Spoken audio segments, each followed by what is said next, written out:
Mirem una altra vegada a Grècia, on de nou han reobert la ràdio i televisió públiques gregues. És un poc el mateix, de la mateixa manera, el mateix model que seria desitjable per a reobrir la radiotelevisió valenciana o per a refundar-la. Vostè, que ha sigut promotor, que ha defensat a les Corts Valencianes la iniciativa legislativa popular signada per 90.000 persones, com creu vostè que hauria de ser aquest model? Jo crec que tenim l'oportunitat de refundar una radiotelevisió pública valenciana i de qualitat. Podem fer-lo, a més, incorporant també les innovacions tecnològiques del moment, parlar d'una plataforma transmèdia. Podem parlar fins i tot de crear una agència de notícies pròpia.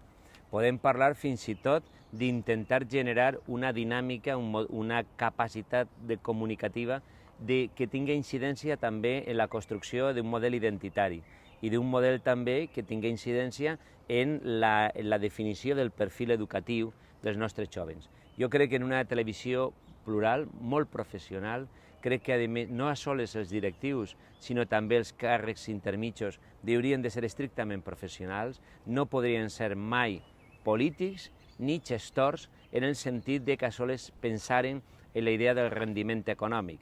Jo crec que tenim una oportunitat històrica i, a més, jo crec que els ciutadans i ciutadanes valencianes agrairan que fem l'esforç de, juntament en el comitè d'empresa, però també en les universitats, en els experts, en els professionals, ens donem un temps per a fer-ho bé, perquè jo no vull fer una solució que siga una solució improvisada.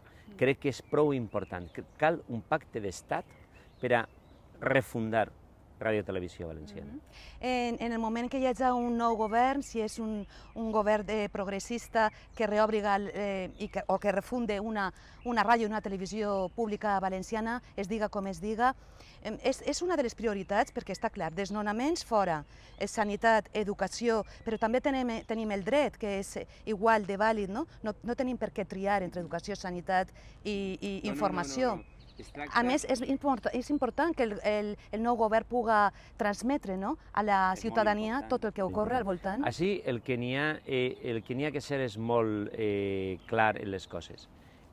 No es tracta de fixar-se una data, de dir, el 9 d'octubre estarà reoberta Ràdio Televisió Valenciana, perquè jo no sé a priori si serà possible, potser podem fer una emissió en proves o podem fer una emissió simbòlica, però tampoc el que anem a deixar això és per al final de la legislatura. Això és un tema candent que és necessari abordar en tota serietat i en tota premura. A banda que una ràdio, televisió valenciana, els mitjans audiovisuals públics poden ser el motor també d'un sector de l'economia important. És que, a més, n'hi ha que pensar que vivim en una economia de la informació, en una economia globalitzada en la que, a més, n'hi ha també una vessant econòmica. No estem parlant tan sols de reobrir una radiotelevisió pública en un caire, diguem, simbòlic, sinó que això és un motor econòmic. Nosaltres tenim un sector de l'audiovisual que fins fa poc tenien 5.000 professionals i que ara tenim vora 500, i això és significatiu. Nosaltres hem de recuperar aquest teixit.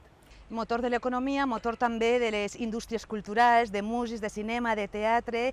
Doncs, Antonio Montiel, siga qui siga els resultats de les eleccions del 24 de maig, vostè amb Podemos espera que la pròxima entrevista siga en una ràdio i una televisió pública de qualitat i en valencià. Per això apostem. Gràcies. Moltes gràcies.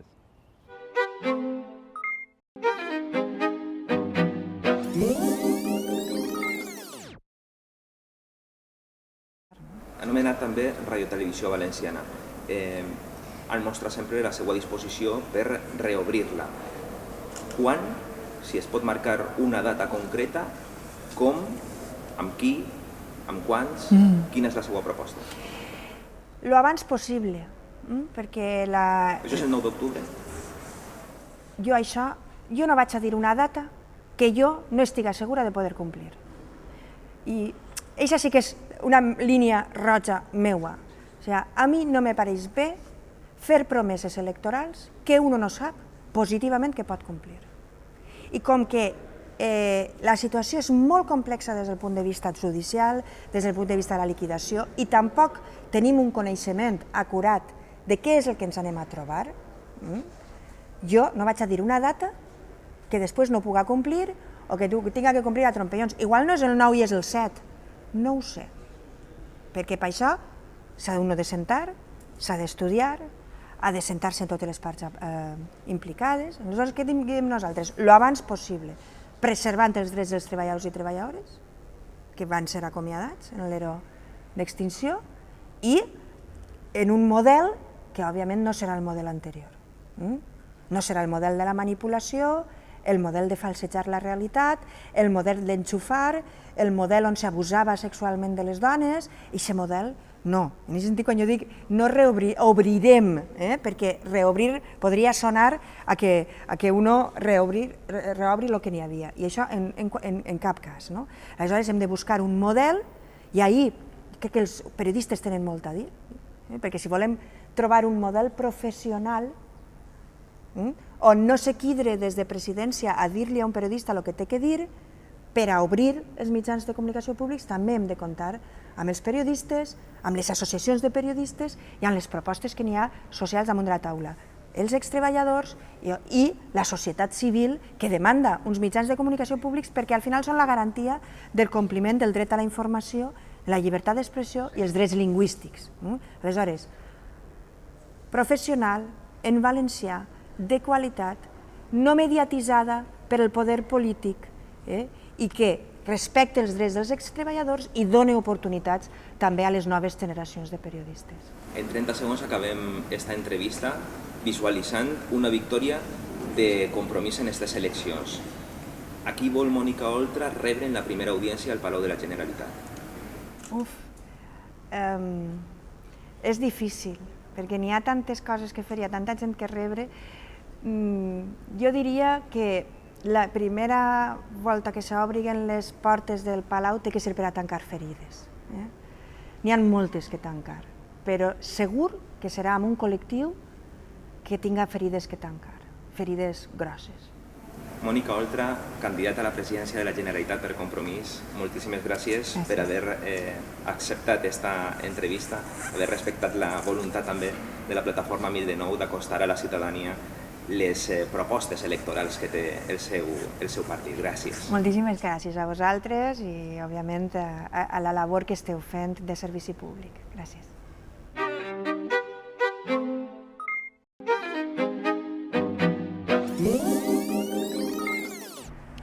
Tornarà a Ràdio Televisió Valenciana? Per supost. El 9 d'octubre? El meu compromís és que el 9 d'octubre... Això és difícil. Bueno, jo sé que és molt difícil. Però, mire, si no ens marquem reptes, mai s'alcançaran. I jo sé que és arriscat. Podria dir, tornarà a RTBB quan puga ser. Bé, jo vull que comenci a tornar el 9 d'octubre. Quin model de televisió? Un model de televisió pública, de qualitat, un model, en això també clarament sostenible, perquè estem en una situació de ruïna i és evident que no... aunque tinguem recursos també ho teníem que fer sostenible, no? Però crec que en aquests moments tenim que començar en les dificultats que tindrem. Es respectaran els drets legals dels treballadors de Ràdio Televisió Valenciana? Es respectarà la legalitat. Senyor Puig, moltíssimes gràcies i bona sort. Moltíssimes gràcies a vostès, molt amables, i que tinguem sort tots. Aquestes han sigut les paraules del candidat del PSPB-PSOE a la presidència de la Generalitat Valenciana que ens ha fet a 1009. En el seu nom, moltíssimes gràcies i fins la pròxima.